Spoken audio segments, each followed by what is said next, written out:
الدفعه الثانيه ديال البيض ديال الكنار ها هي مشات اخواني الكرام. هذا البيض ديال الكنار كنبيعوا الناس كيفقسوه. واحد الملحوظه اعزائي المتابعين، فاش درت الفيديو قبل ديال البيض كتقلت خطا في الثمن، كنت عيان شويه ونايض مجمر. درت فيديو قرب المغرب كان رمضان، المهم طرا خطا وقلت للناس التالي، قلت لهم راه خطات في الثمن.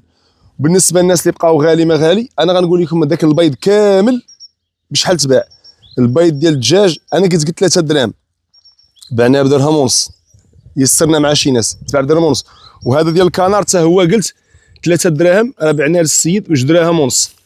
ديال الفحال هذا ديال الفحال كيمشي للتقراق. هذا السيد دا 100 بيضه بعناها ليه ولا 100 والصرف. ودابا هذه شحال السي عزيز؟ هذه 80. 80 بغا 100 ولكن حنا جمعنا 80. دابا اللي موجود كيديه السيد من ذاك الفيديو، من المتابعين ديالنا دخل عندنا. دابا راه اللي وجد قال لي اللي وجد في الكنار واش دي ليا. المهم بالنسبه للناس اللي كانت قالت لي البيض غالي، قلت لكم رانا خطات في الثمن.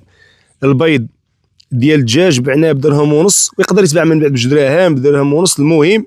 وهذا تا هو قلت لي 3 دراهم تباع ب2 دراهم ونص. هذا هو اللي كاين اخواني الكرام. دابا شوف كناكلوا منه واللي كيشيط راه كنبيعوا ان شاء الله. يلا بيض غليت تبارك الله. هات السي مصطفى، هات تبارك الله. البيض قداش راه كاين بيض صغير.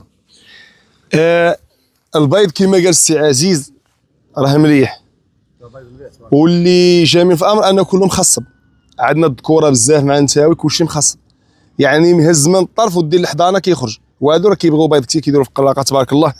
الله يسر لهم اخواني الكرام، اللهم امين. ودي السي عزيز تبارك الله الرجل الطيب. البيض دير فرق بينه وبين الرومي، وبطبيعه الحال هذه دابا سبحان الله درهم ونص رومي والبلدي درهم ونص 2 دراهم راه مزيان. مزيان. شوف اي حاجه بلديه مزيانه. دابا حنا الناس ولاها لكم غير هاد المعلبات والمصنعات والمواد الحافظه والغير حافظه وصوص الجيريان صوص حار. واش الدات هادي؟ الدات راه كتهلكها. ها انتم تبارك الله. الله يسر لهاد الناس اخواني الكرام ويسر لنا جميعا.